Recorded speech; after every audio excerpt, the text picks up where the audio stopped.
नमस्कार, आप देख रहे हैं बिहार लाइव टुडे और मैं हूं केशव सिंह। चलिए आज हम बात करेंगे आर्यभट्ट ज्ञान विश्वविद्यालय की। इस विश्वविद्यालय की नियुक्ति प्रक्रिया में जो घोटाला हुई, नियुक्ति प्रक्रिया में जो धांधली हुई, उसमें मुख्य कौन से लोग हैं जो इस धांधली से बचकर भी आज वहां पे कार्यरत हैं। इसमें जो है सहायक कुल सचिव हुए, उप कुल सचिव हुए और कुल सचिव पे जो बैठे हुए हैं वो वैसे लोग इस मामले में सीधा आरोपित बताए जा रहे हैं, जिसमें PIL भी दायर हुई है। जनहित याचिका दायर करने वाले जो शख्स हैं उनसे आज हम बात करेंगे कि ये जो PIL आपने दायर किया है, क्या इतनी बड़ी धांधली के पीछे बहुत बड़ा राज है क्या।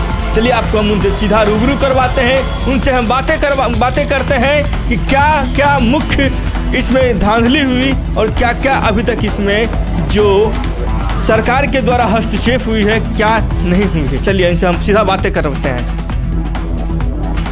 सबसे पहले आपका स्वागत है सतीश जी। धन्यवाद। सतीश जी, आपने जो PIL दायर किया है, मुख्य किनके ऊपर PIL दायर किया ये बताइए। देखिए, सबसे पहला जो मैंने PIL फाइल किया है वह PIL हमारा जो है राजीव रंजन जो कुल सचिव हैं और अभी परीक्षा नियंत्रक के मूल पद पर इनकी नियुक्ति की गई थी और अभी प्रभारी कुल सचिव हैं। दूसरा है ये अंजना जी हैं, वो उप कुल सचिव हैं। तीसरा दीपांकर श्री ज्ञान हैं जो सहायक कुल सचिव हैं।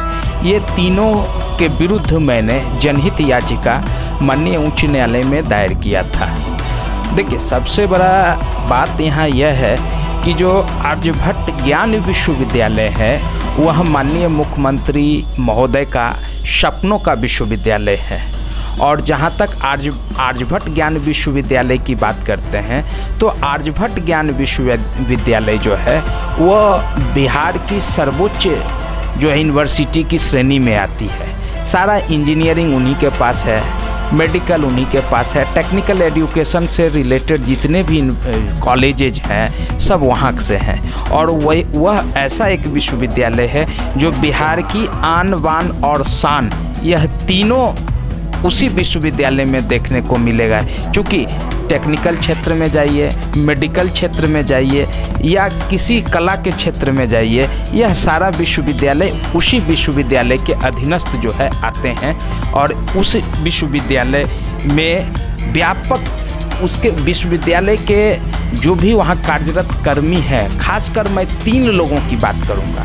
वो 3 लोगों जो हैं वो एक राजीव रंजन है, पहला व्यक्ति राजीव रंजन है जिनकी नियुक्ति परीक्षा नियंत्रक के पद पर हुई थी, अभी वर्तमान में प्रभारी कुल सचिव हैं।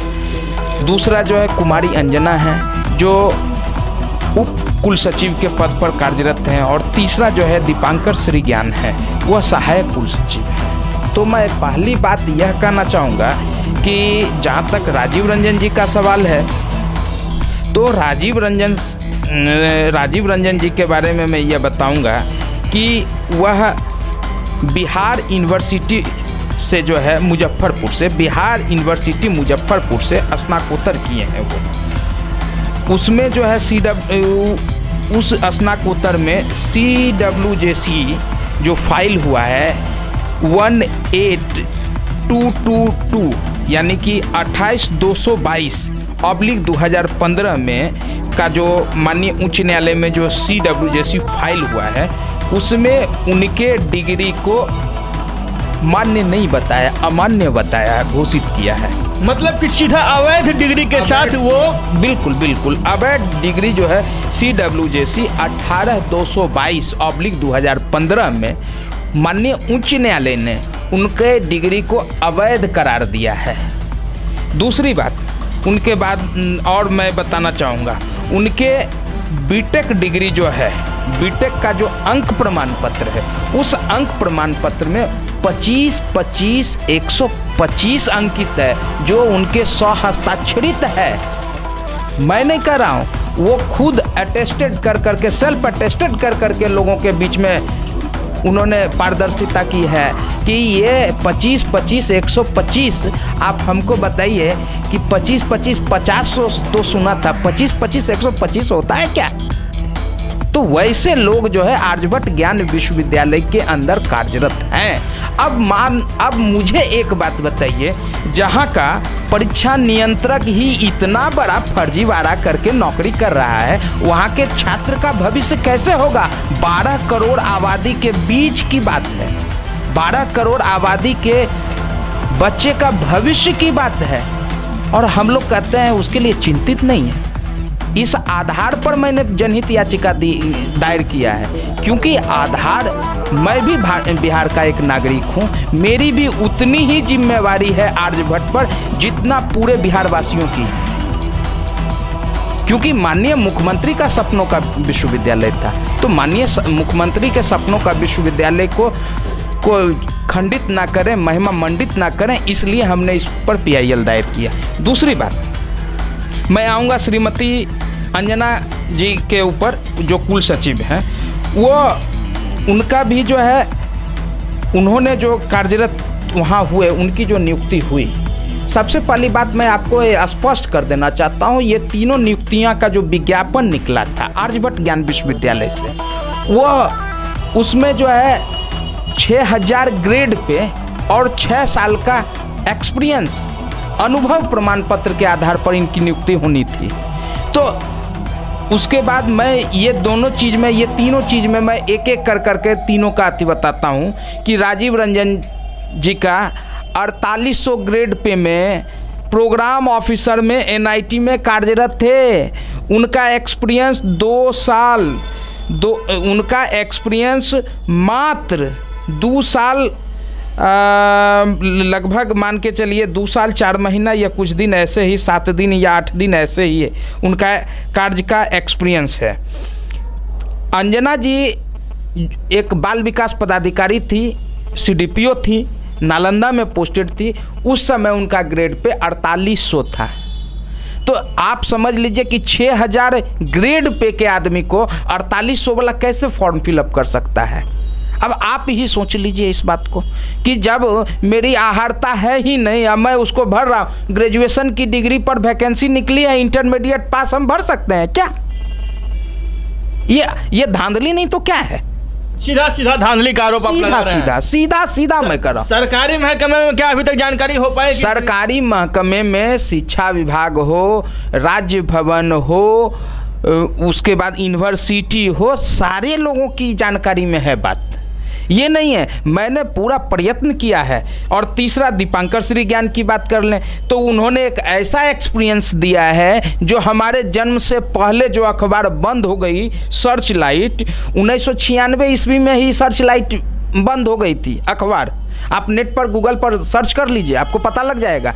और उन्होंने एक्सपीरियंस दिया है कि 2001 से 2007 तक उनका एक्सपीरियंस है उसमें। भैया मुझे एक बात बताइए, मेरा जन्म 90 में हुआ है, 96 में वो कंपनी बंद हो गई, उस समय मैं 6 साल का था। 2001 में जो है 2001 से लेकर 2007 तक उनका एक्सपीरियंस कहाँ से आ गया?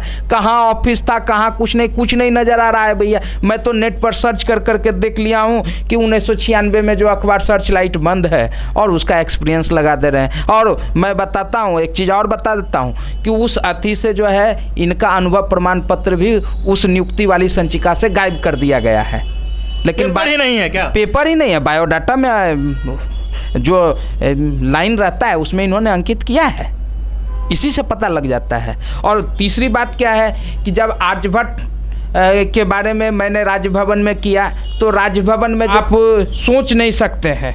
सबसे पहला चीज़ है कि उसमें 3 कुल ये वाइस चांसलर का 3 कुलपति का जो है कमेटी बनाया गया। तो 3 कुलपतियों की कमेटी बनाई गई, तो जिसमें जो है पाटलिपुत्रा यूनिवर्सिटी के एक्स उस समय प्रेजेंट थे, अभी एक्स हो गए, GR जसवाल, वो कमेटी के मेंबर बने। फिर जो है नालंदा ओपन यूनिवर्सिटी के जो एक्स VC अभी उस समय प्रेजेंट थे, अभी एक्स हो गए, वो वीसी जो है वो कमेटी में मेंबर बने। और फिर अरबी फारसी यूनिवर्सिटी के खालिद मिर्ज़ा साहब जो है वीसी हैं अभी प्रेजेंट में, वो इसके मेंबर बने। ये 3 वीसियों का कमेटी बनाया गया राज्य भवन के द्वारा। और वह 3 वीसियों में 2 वीसियों का जो है आप उनके ऊपर पहले जो वीसी हैं GR जसवाल, उनके ऊपर बहुत सारे मामले जो हैं उन्हीं के यूनिवर्सिटी में है, उनके विरुद्ध FIR हुआ है, उनके विरुद्ध जो है सारा बात जो है खुल करके आई है न्यायालय में बात। उनके ऊपर 420, 120 भी जैसे संगीन अपराध है, संज्ञेय अपराध है, क्रिमिनल ऑफेंस है। वह वैसे लोगों को जो है इसमें मेंबर बनाया गया इसके जांच के लिए। दूसरी बात जो है उन जो HN प्रसाद हैं उन पर भी आपराधिक मामला दर्ज है। मैंने लंका थाना से भी उनका डिटेल मंगाया RTI से, अभी तक उन्होंने नहीं दिया है। और वहाँ के पुलिस पदाधिकारियों से जो हमारी बात हुई तो उन्होंने कहा कि HN प्रसाद ने जो है दबाव दिए हैं, बहुत बड़ी पॉलिटिकल ताकत से दबाव दिलवाया है कि इस पेपर को आप जो है बिहार ना भेजें, और ताकि जो है वो अति का। तो मेरा ये सीधा कहना है कि इस यूनिवर्सिटी से रिलेटेड ये दोनों व्यक्ति जो थे और वह दोनों दोषी हैं। दोषी व्यक्ति कहीं क्या न्याय कर सकता है क्या? जो खुद भ्रष्टाचार में संलिप्त है वही आज न्याय की गुहार लगाते हैं, उससे वो क्या जस्टिस कर सकेगा? इसका यही सीधा साधा लग रहा था कि ये सब मिलकर के एक गेम सेट किए हैं जिससे राजीव रंजन ये तीनों व्यक्तियों को निकालने का काम करना चाह रहे थे कि किसी तरह से। हाँ, जांच हुई है, जांच का रिपोर्ट पारदर्शित करें। ये तीनों वीसी ने जो जांच करके राज्य भवन को जांच रिपोर्ट सबमिट की है, मैंने RTI से भी मांगा है, अभी तक हमको नहीं मिला है। वो रिपोर्ट पारदर्शित करें क्योंकि वो तो पब्लिक मनी का लूट है ना। आप मुझे बताइए, किसी भी नियुक्ति प्राधिकार में अगर धांधली होती है, गड़बड़ी होती है तो क्या आदमी न्यायालय में जाएगा? तो मेरा अंतिम मति था कि मैं न्यायालय में जाकर अपनी बात को रखा हूँ। न्यायालय अपनी जो डेडलाइन जारी किया अभी तक क्या उसमें कुछ कार्रवाई? देखिए, न्यायालय 19 तारीख को मेरी सुनवाई थी और एक 15 नंबर की केस की सुनवाई चल रही थी। शायद 16 में जो है बहुत सारे एडवोकेट जो जमा हो गए एक PIL में ही। तो माननीय मुख्य न्यायाधीश महोदय ने इसको कल की सुनवाई को स्थगित कर दिया है और नेक्स्ट डेट जो भी होगा उसमें सुनवाई होगी। और मुझे न्यायालय पर पूरा भरोसा है और न्यायालय इस पर ज़रूर न्याय करेगी, ऐसा मेरा न्यायालय से भी अनुरोध है। और साथ साथ मेरा सारे आपके फ्लोअर से भी यही अति करना है कि देखिए, उच्च शिक्षा में जो धांधली चल रही है, जो अंदर बैठे हुए लोग हैं जिनकी योग्यता 25 से 125 में है, वह आपके बच्चों का परीक्षा नियंत्रक जो है 25 से 125 ला करके मार्क, वो आपके बच्चों की परीक्षा को कैसे वो ये कर पाएंगे?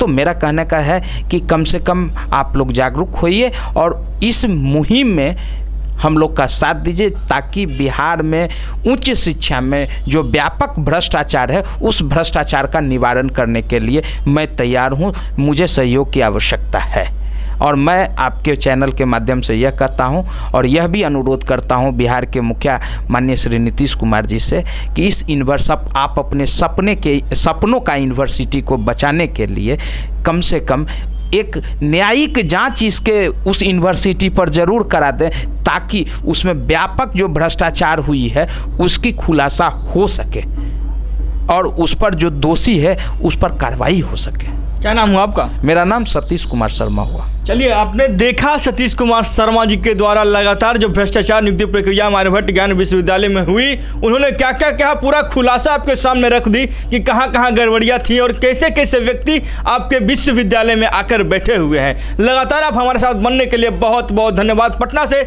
बिहार लाइव टुडे की रिपोर्ट केशव सिंह।